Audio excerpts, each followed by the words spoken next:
Primero vamos a ver, repasando la anatomía, vamos a ver el pezón, la piel, ¿sí? Que dijimos que tiene que ser fina, de 0,5 a 2 milímetros. Vamos a ver un plano más superficial o anterior, que va a estar conformado por grasa, ¿sí? Después viene lo que es la glándula, el tejido fibroglandular, que va a estar básicamente en el plano medio. Y después vamos a ver en un plano profundo también compuesto por grasa. Del lado izquierdo se va a representar la mama derecha y del lado derecho la mama izquierda, ¿sí? Esto es al revés. De la mama izquierda lo mismo, y lo que tenemos que tener en cuenta cuando vemos estas proyecciones es que la mama derecha debe ser similar o muy parecida a la mama izquierda, ¿sí? Tiene que ser una imagen en espejo.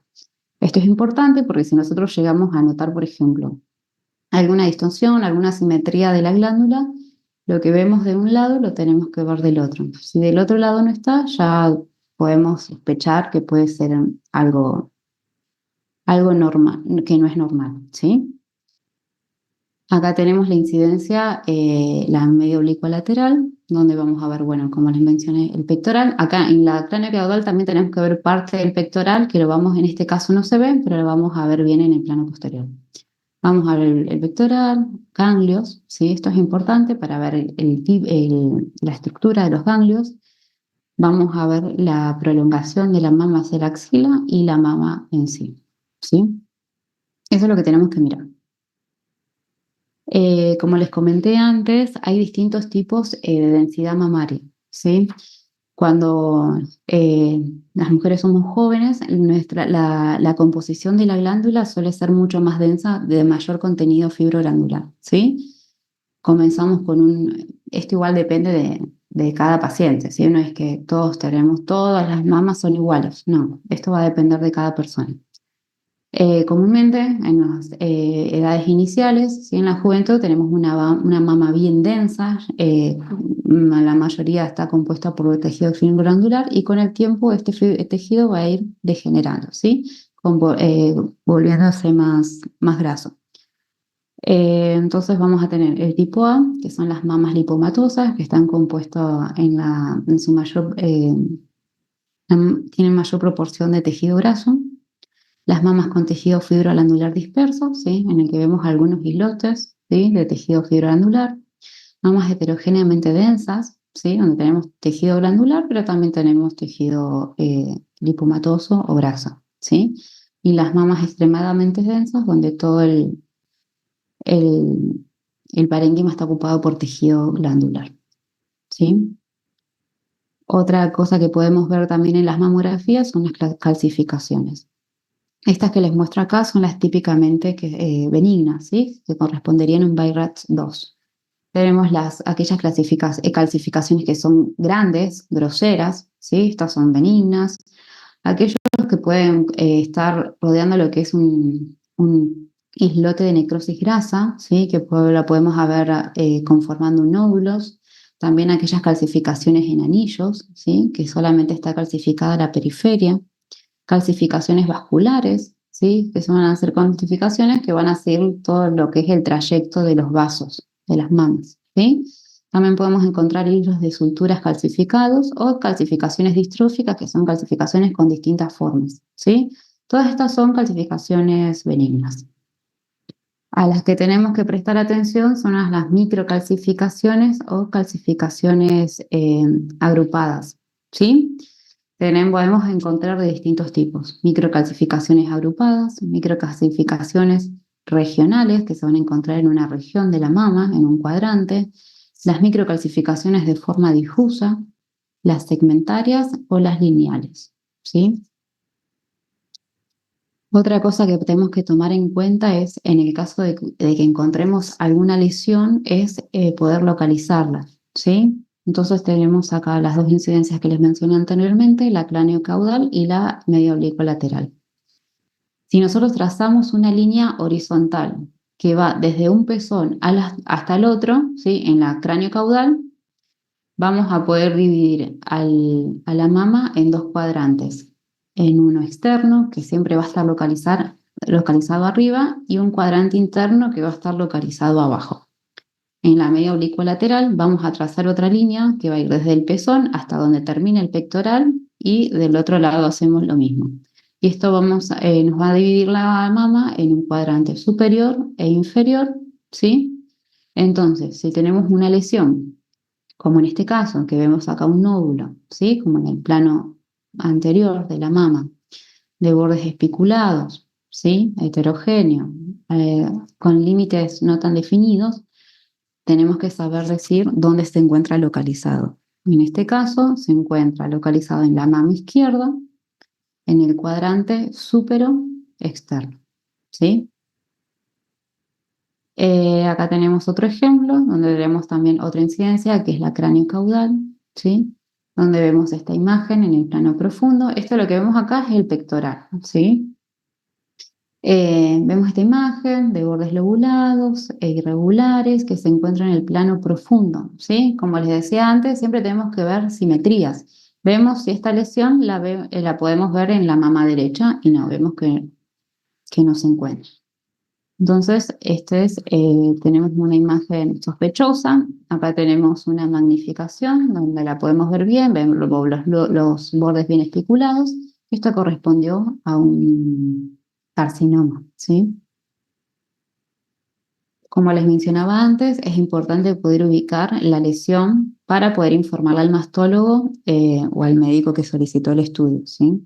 Entonces tenemos primero que informar en qué mama está, si está en mama derecha o mama izquierda, en qué cuadrante, ¿sí? Eso lo hacemos, como lo dije, lo expliqué recién. ¿En qué hora? La hora se aplica más para la ecografía. Para la mamografía no es tan útil la hora, ¿sí? La profundidad, si está en el plano anterior, en el medio o en el posterior, y la distancia que existe entre la lesión al complejo areola-pezón, ¿sí? Volvemos al estudio este. Si tenemos esta lesión localizada acá, vamos a medir con una reglita cuánto distancia hay hasta el pezón, ¿sí? Eso es importante para el cirujano. Entonces tenemos acá un algoritmo bastante simple, ¿sí? De diagnóstico. Entonces tenemos la mamografía con las incidencias craneocaudal y mielo oblicuo lateral.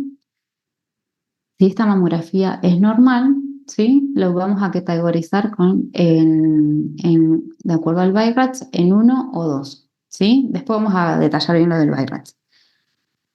Cuando tenemos un BI-RADS 1 o 2, lo que se recomienda es un control anual por mamografía. Siempre hay que decirle a la paciente que venga con estudios previos, ¿sí? Porque si no, no podemos hacer la comparación.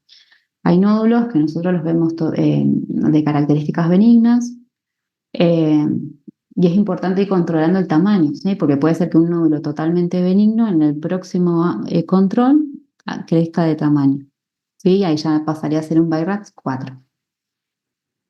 Si la mamografía no es normal, ya pasamos a un BI-RADS 2. Un BI-RADS 0, perdón. ¿Qué es el BI-RADS 0? El BI-RADS 0 es un BI-RADS en el cual no podemos clasificar a la lesión, ¿sí? Por lo tanto, vamos a pedir estudios complementarios. Y estos estudios complementarios van a depender del tipo de lesión. Generalmente se piden ecografías, ¿sí? O proyecciones especiales que en mamografía son las magnificadas o las focalizadas. Esto me faltó incluir un ejemplo, pero hacemos la mamografía focalizando en la lesión o en el área en la que tengamos sospecha. Otra de las técnicas que tenemos son la mamografía 3D o la tomosíntesis. Esta nos da la posibilidad de hacer una reconstrucción 3D.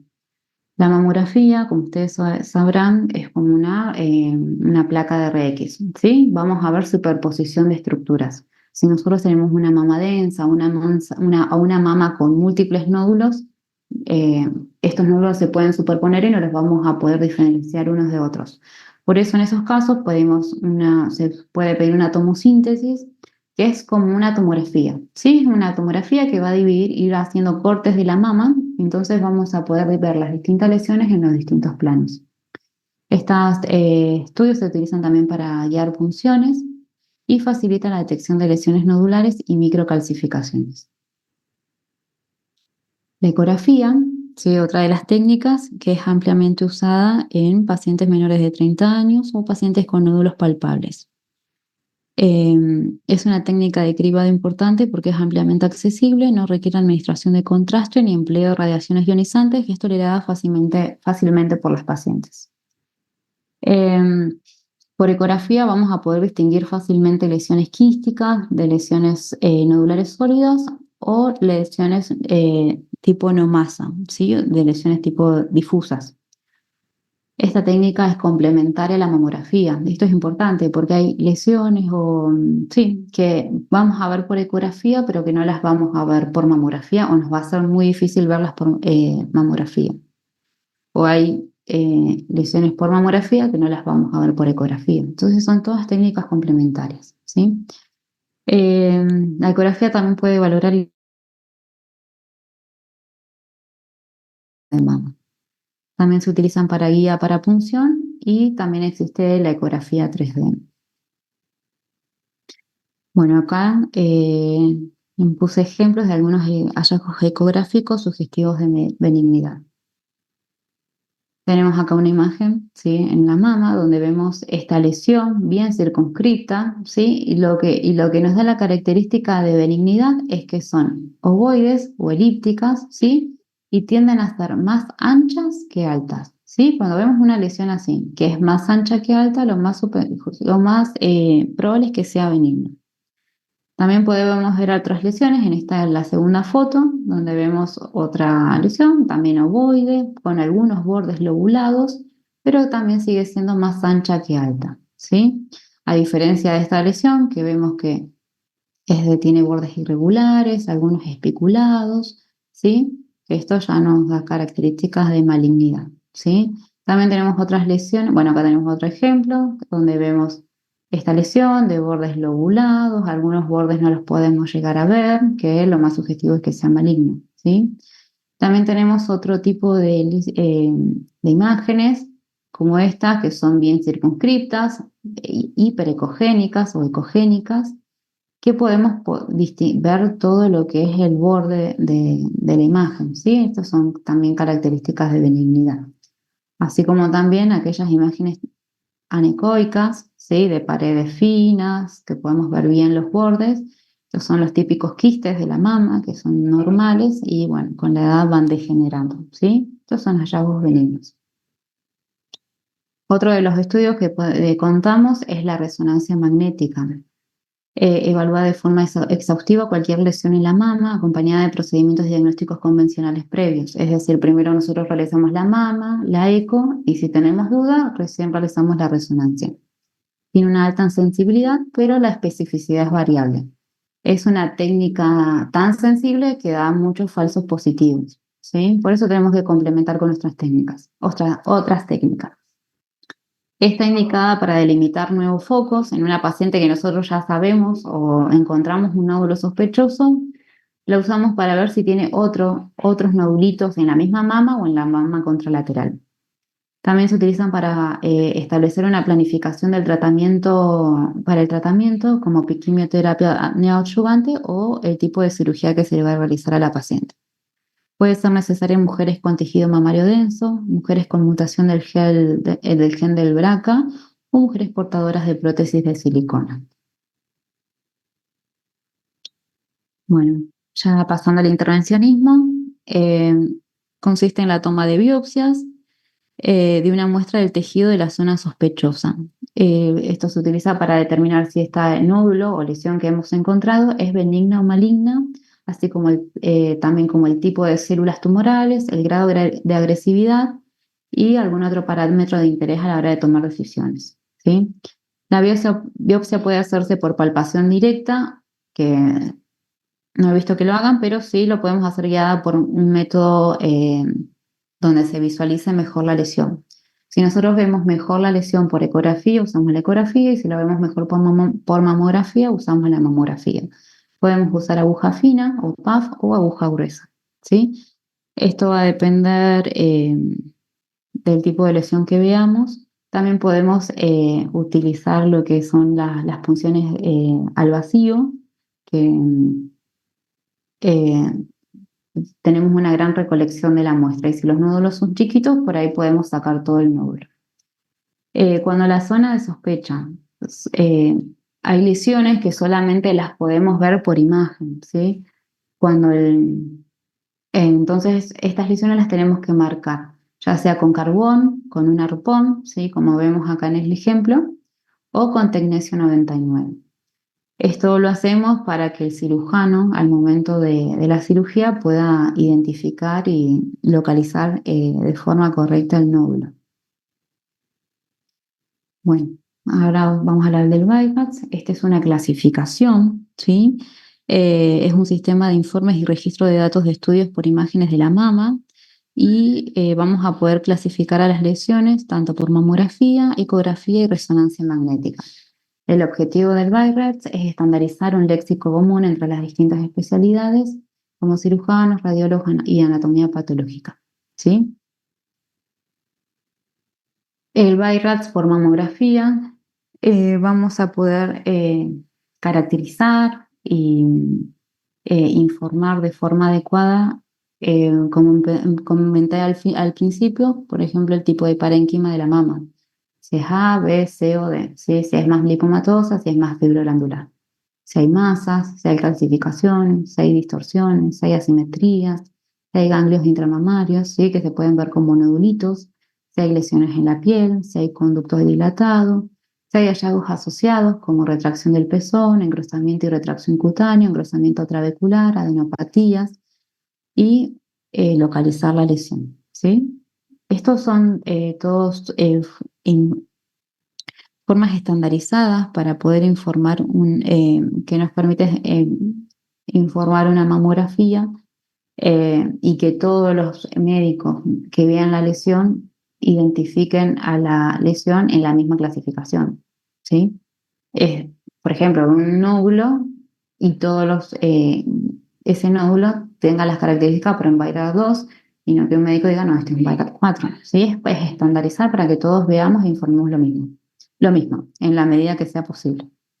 Acá tengo algunos ejemplos de algunas distorsiones de la mama, sí, que son irregularidades, heterogeneidades de la mama, que se informan como distorsiones, asimetrías, sí, como les mencioné, si nosotros vemos una asimetría acá o una concentración de tejido que no lo vemos del otro lado, lo informamos como una asimetría. También informamos las calcificaciones, sí, nódulos calcificados o nódulos en sí. El BIRATS por ecografía, también tenemos que informar las masas o nódulos que veamos, la forma, orientación, los márgenes, ¿sí? Acuérdense que era importante que sean más anchos que altos, que estén margen bien delimitados. Si tienen calcificaciones, es mucho más difícil ver las calcificaciones por ecografía, pero se pueden ver. Si hay hallazgos asociados como distorsiones, cambio de los conductos, edema, si el nódulo es rígido o esto se lo hace más con una elastografía, se puede hacer por ecografía y evaluamos la vascularización con el Doppler, ¿sí?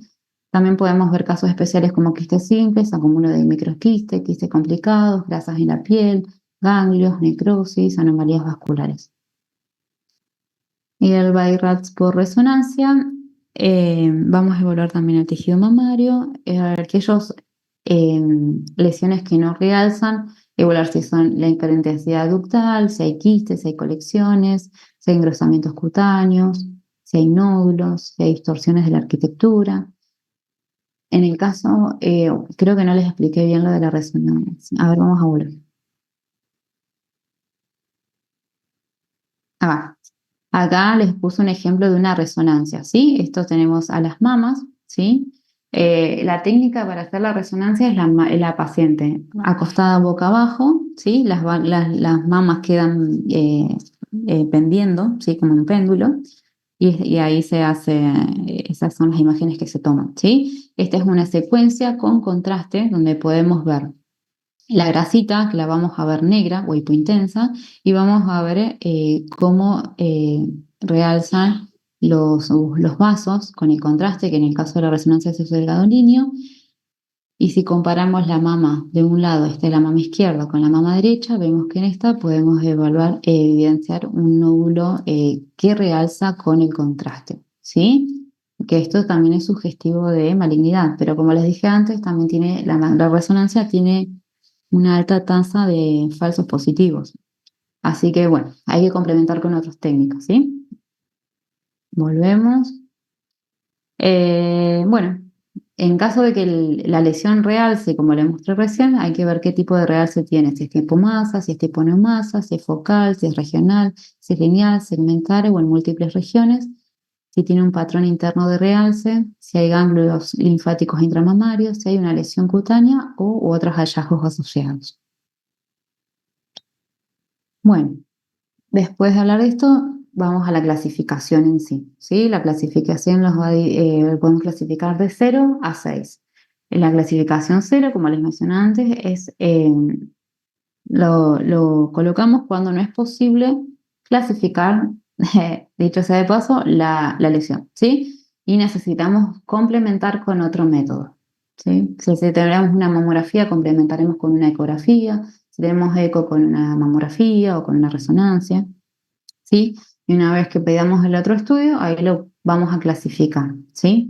BI-RADS 1 es una mama totalmente normal sin ningún hallazgo. BI-RADS 2 tenemos hallazgos pero de características benignas, ¿sí? Como les mostré antes, las calcificaciones benignas, nódulos bien delimitados, ¿sí? Tenemos un valor predictivo positivo del 0%, ¿sí? Cero posibilidad de que sean malignos. Después tenemos el BI-RADS 3, que es presumiblemente benigno, ¿sí? Son lesiones que tienen características de benignidad, pero cuando colocamos BI-RADS 3 sugerimos hacer un control, ¿sí? A los 6 meses y después al año, ¿sí? Y vemos si esas lesiones muestran algún cambio o no. Cuando ya clasificamos con BI-RADS 4, ya tenemos una anormalidad sospechosa, ¿sí? En este caso se recomienda la punción por biopsia y a la vez el BI-RADS 4 se subclasifica en A, B o C, ¿sí? Esto nos va a dar el valor predictivo positivo que va entre el 2 y el 95%. Un BI-RADS 5 es sugestivo de malignidad y el valor predictivo positivo es del 100%. Un BI-RADS 6, la malignidad, ya tenemos un tumor ya confirmado por histología o patología, que es maligno, pero la paciente todavía no se realizó el tratamiento definitivo. Bueno, acá vamos a hablar un poquito de patología benigna, ¿sí? El principal objetivo de las pruebas de imagen es la detección precoz del cáncer de mama. Sin embargo, la patología benigna es muy frecuente en la mama y aunque la mayoría de las lesiones se manifiestan con hallazgos típicamente benignos, algunas pueden resultar indistinguibles del cáncer de mama, siendo necesario otros estudios de imagen, procedimientos invasivos o estudios histopatológicos. En cuanto a los hallazgos benignos, los vamos a clasificar de acuerdo a la prevalencia, si es alta o baja. Y vamos a tener un tercer apartado con lesiones complejas, que son más difícil distinguir la benignidad o no, porque son muy parecidas a lesiones malignas, ¿sí? Entonces vamos a empezar hablando de las lesiones benignas de alta prevalencia, que son los quistes, los ganglios intramamarios, la liponecrosis, la fibroadenoma, la ectasia ductal, los lipomas, la mastitis, las calcificaciones vasculares. Eh, bueno, los quistes son las lesiones más frecuentes. Se pueden presentar de forma aislada, aunque generalmente se presentan de forma múltiple y bilateral. Los tamaños van a ser variables, desde pocos milímetros a varios centímetros, y aparecen en la pubertad y aumentan con la edad desde la menopausia, o sea, aumentan en número con la edad y en la menopausia tienden a desaparecer. Por mamografía vamos a ver un nódulo denso o insodenso, redondeado u ovalado, de bordes regulares y bien delimitados, o parcialmente ocultos, ¿sí? Estos nódulos se pueden superponer con el tejido glandular normal y presentar algunas calcificaciones periféricas en cáscara de huevo, o algunos pueden presentar lo que se le llama leche cálcica, que en incidencia la media oblicuo lateral, vamos a ver que esta leche, al ser eh, semilíquida, va a precipitar, ¿sí? Eso nos puede ayudar a distinguir mucho si es un quiste o no. Por ecografía vamos a ver nódulos anecoicos, redondeados o ovalados, de bordes regulares y bien delimitados con refuerzo posterior. Entonces acá tenemos un ejemplo, tenemos una mamografía en una incidencia cráneo-caudal donde vemos esta lesión bien delimitada, isodensa con respecto al parénquima mamario, que corresponde a un quiste, ¿sí? Acá lo vemos en una incidencia medio oblicua lateral y acá lo vemos por mamografía, ¿sí? Son estas lesiones bien circunscritas, de paredes finas y de contenido anecoico. Fibroadenomas son lesiones sólidas, ¿sí? Pero benignas. Son más frecuentes en mujeres jóvenes, posiblemente se desarrollan con la mama, ¿sí? Pueden ser únicos o múltiples y pueden haber fibroadenomas de más de 10 centímetros, que son los fibroadenomas gigantes. Son el resultado de la proliferación de tejido conectivo del estroma del lóbulo y al crecer la lesión, los acinos y las células de revestimiento epitelial de los mismos se alargan y estrechan. Generalmente son ovales, algunas veces lobulados.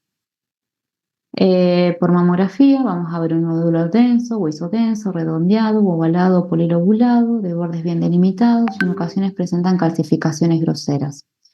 Si la mama es densa y las calcificaciones no están presentes, pueden pasar desapercibidos o presentar bordes parcialmente ocultos. Por ecografía, lo que vamos a ver, bueno, acá tenemos una mamografía donde vemos este nódulo bien delimitado, muy parecido al quiste.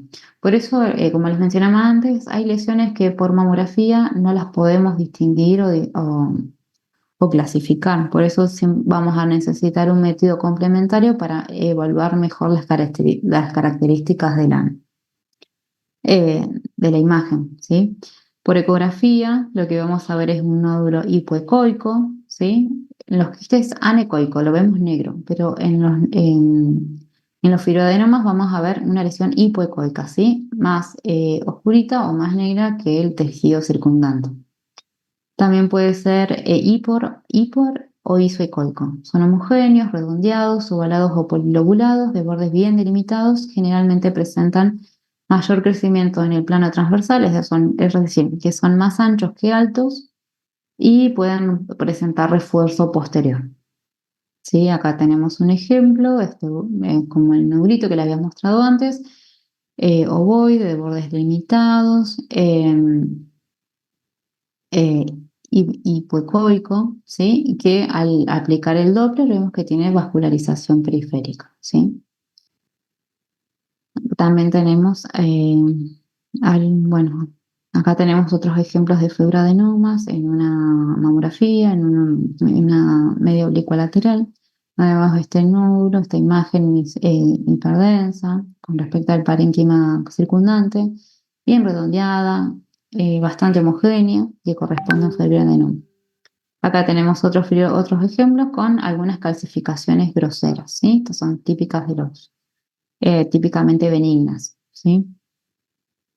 Lipomas. Los lipomas pueden ser palpables si son superficiales y de gran tamaño. Son lesiones móviles de consistencia blanda a la palpación. Por mamografía lo vamos a ver como nódulo de densidad grasa, redondeado o ovalado, de bordes bien delimitados y rodeados por una fina cápsula. Y por ecografía lo vamos a ver como isoecogénicos a la grasa del tejido celular subcutáneo, redondeados o ovalados, de bordes bien delimitados, que en ocasiones pueden ser hiperecoicos. Acá tenemos una mamografía en una proyección craneocaudal o medio oblicuo lateral, donde vemos esta imagen, ¿sí? Redondeada, que tiene densidad grasa, ¿sí? Si la comparamos, la grasa siempre la vemos más oscura, más hipodensa, ¿sí? Que corresponde a un lipoma. Acá la vemos en la proyección medio oblicuo lateral, donde la podemos diferenciar bien del tejido glandular, ¿sí? Que es más hiperdenso. Acá vemos una ecografía donde es más difícil verlo por la ecografía, pero vemos esta lobulación, ¿sí? Heterogénea con algunas expresiones que corresponde a un lipoma, ¿sí? Mastitis. Las mastitis es una infección bacteriana de los conductos galactóforos y generalmente ocurren durante el periodo de puerperio o lactancia. Se presentan con dolor, eritema, calor o hinchazón y si no se tratan adecuadamente pueden evolucionar a la formación de abscesos y fístulas. Por mamografía vamos a ver un aumento difuso de la densidad de la mama con presencia de edema trabecular y engrosamiento cutáneo, ¿sí? Acá es importante ver el espesor de la piel. Estos hallazgos también se pueden encontrar en carcinomas inflamatorios y post-tratamiento radioterapéutico, ¿sí? Cuando las pacientes son sometidas a radioterapia, también se puede ver engrosamiento de la piel. Por eso siempre hay que ver el contexto.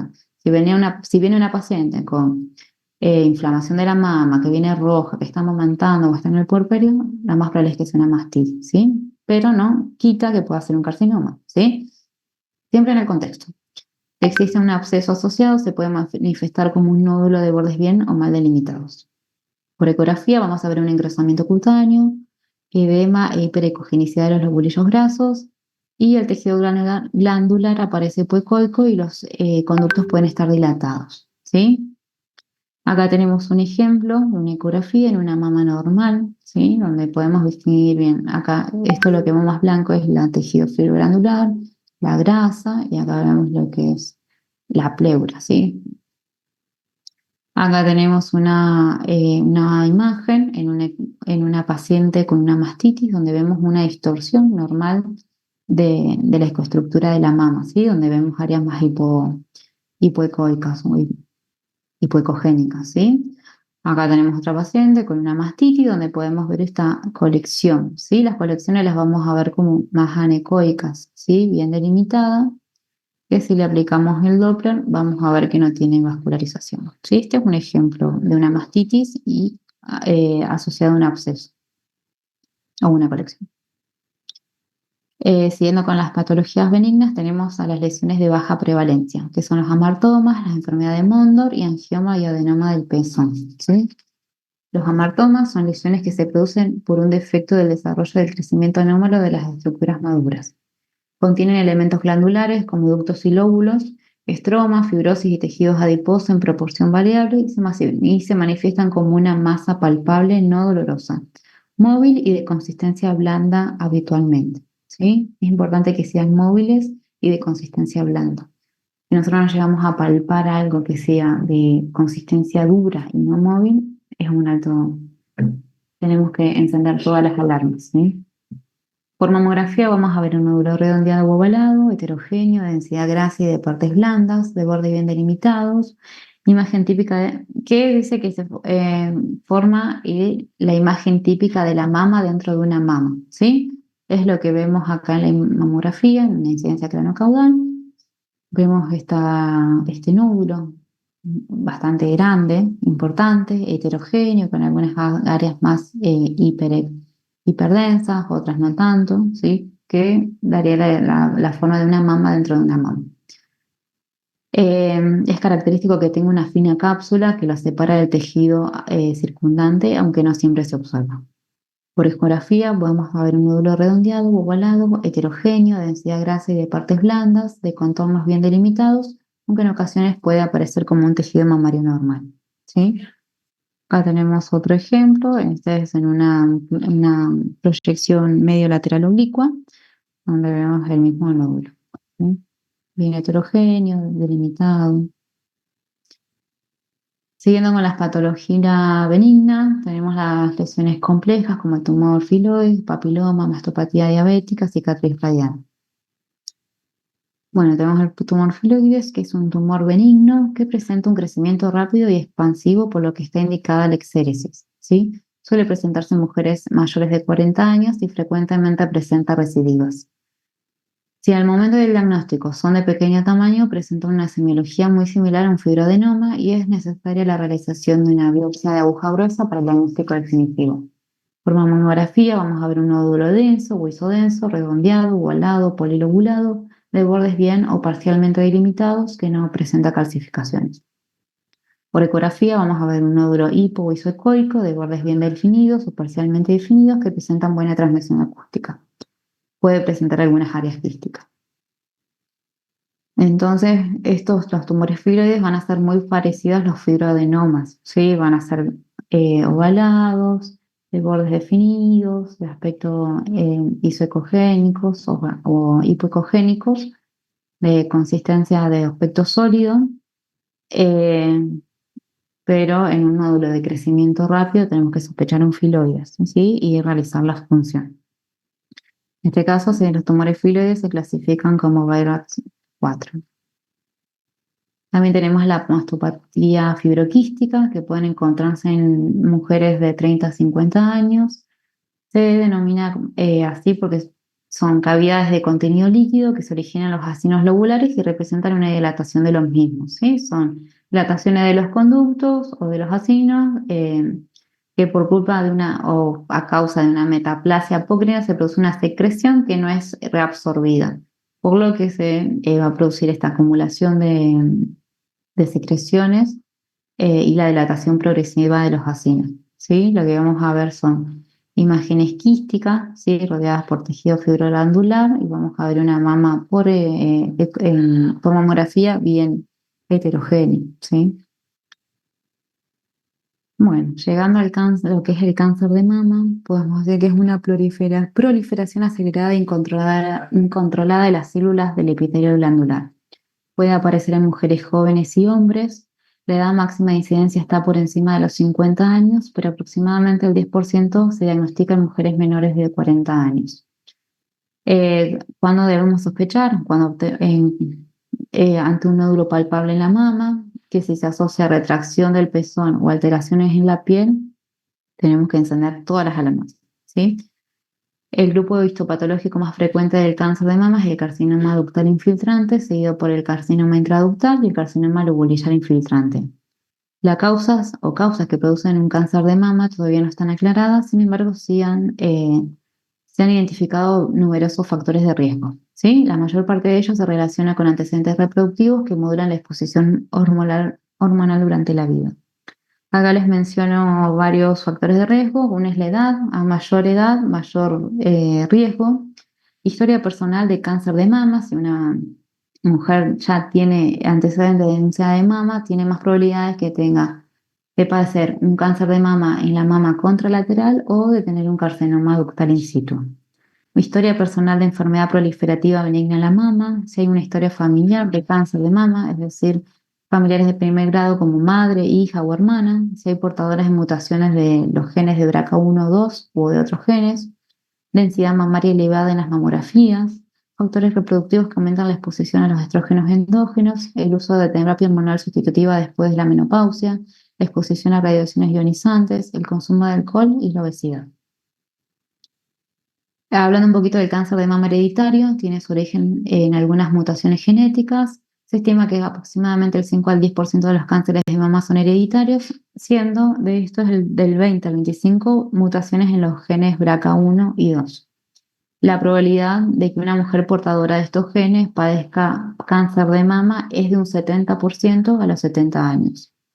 El análisis genético de los genes BRCA1 y 2 es complejo y es caro, ¿sí? Por ello es necesario realizar una selección precisa de aquellas familias que se pueden considerar de alto riesgo y en las que esté indicado el estudio genético. Bueno, hay distintos tipos de cánceres de mama, entre los cuales tenemos los ductarios, los lobulillares, papilares, mucinosos, medulares, tubulares, etcétera, ¿sí? Para no extendernos mucho, acá les voy a presentar algunos ejemplos de cómo se ven por los distintos métodos de imagen, ¿sí? La clasificación más detallada lo van a ver seguramente en las clases de patología.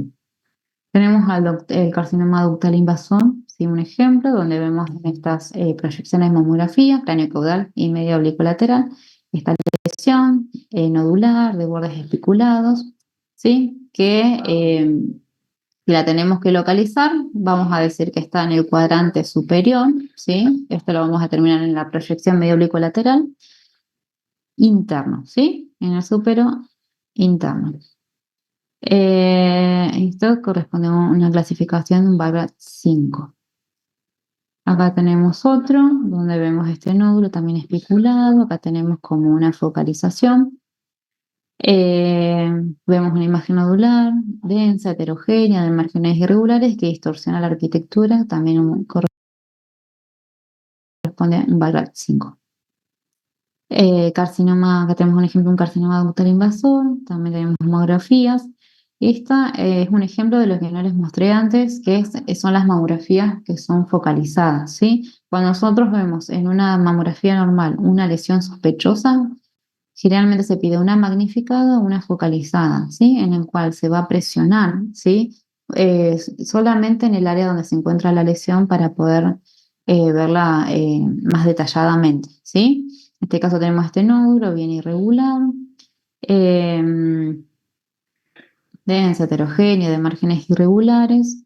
En la focalizada podemos ver cuando una de las, también la focalizada lo que ayuda es cuando nosotros comprimimos de forma focalizada sobre la lesión, si es una lesión maligna, este nódulo va a permanecer igual que en la mamografía, en la mamografía que le hicimos originalmente. Si es una lesión benigna, puede ser que sea una alteración de la arquitectura, justo como con una condensación del tejido glandular, y cuando nosotros comprimimos focalmente, este tejido puede que se va a abrir, ¿sí? Entonces nos dan la idea que era una falsa imagen, ¿sí? Si es una lesión sospechosa, a la compresión va a permanecer igual. Si es benigna, este tejido se va a abrir y no vamos a ver más ese nódulo, ¿sí? Acá tenemos ejemplo de una tomosíntesis, ¿sí? Que es como la tomografía de la mama, ¿sí? Donde vemos la lesión. Acá tenemos un ejemplo por ecografía de un carcinoma ductal invasor, donde vemos esta lesión de bordes lobulados, heterogénea, con algunas calcificaciones. Las calcificaciones las vamos a ver como estos puntos hiperecogénicos, que algunos van a presentar la sombra acústica posterior.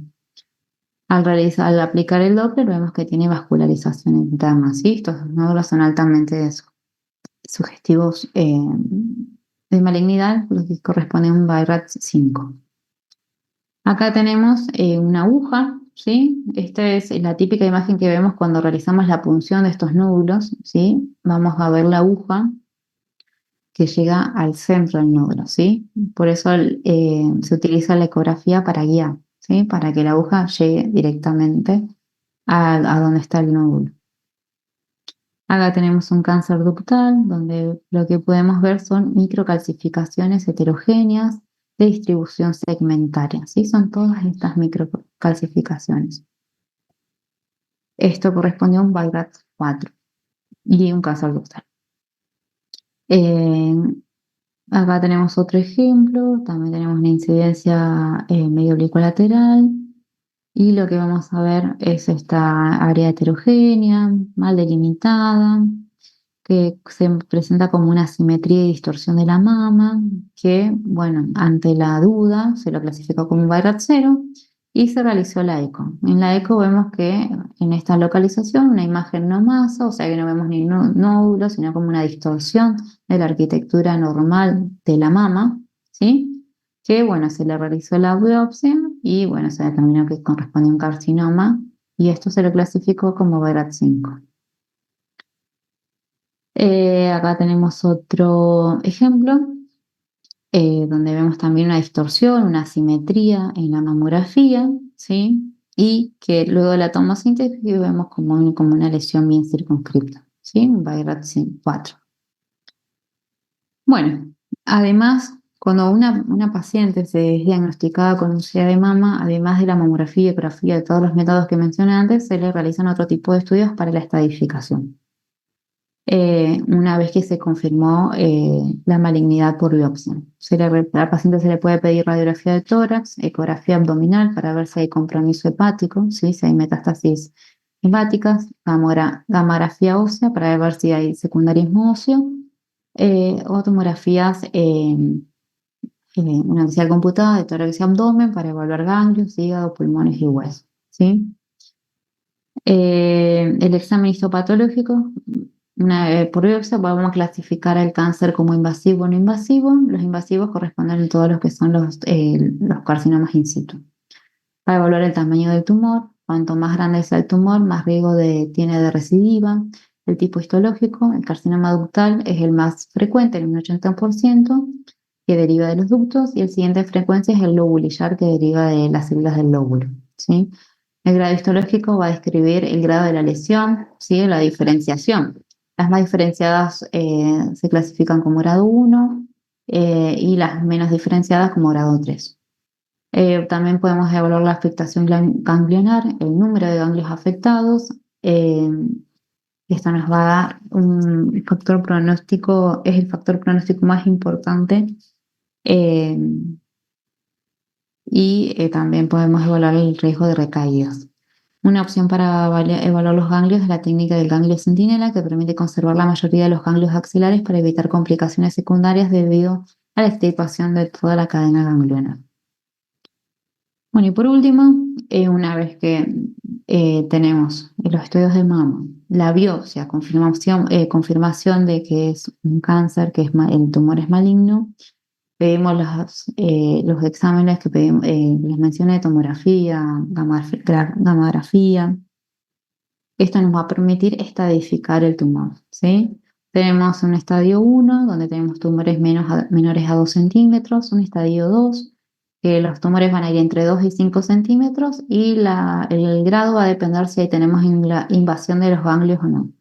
Después tenemos los estadios 3, son tumores localmente avanzados, ¿sí? Y los estadios 4 cuando tenemos metástasis a distancia. Espero que se haya entendido. Les di más o menos un panorama de cómo se estudia una paciente con sospecha o por screening, ¿sí? Para el SEA de mama. El 19 de octubre es el Día Mundial de la Lucha contra el Cáncer de Mama. Entonces, para luchar contra el cáncer de mama, no olvidemos las 3 claves: prevenir, diagnosticar y tratar. Eso ha sido todo. No sé si tienen alguna duda. No, nada.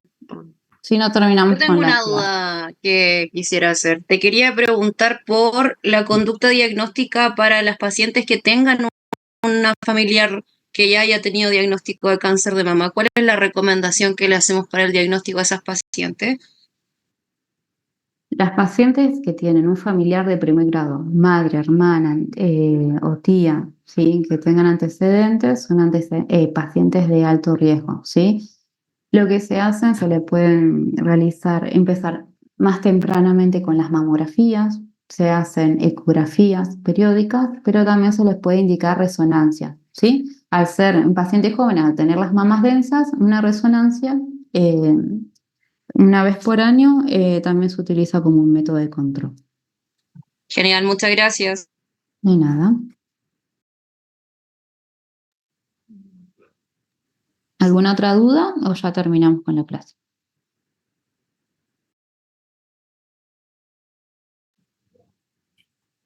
Gracias, profe. Bueno, chicos, espero que se haya entendido. Nos vemos la semana que viene, que toca hablar de patología cutánea por imagen, ¿sí? Bueno, cortamos la clase acá. Que estén bien, que tengan buena jornada. Chao. Hasta luego. Chau, chau.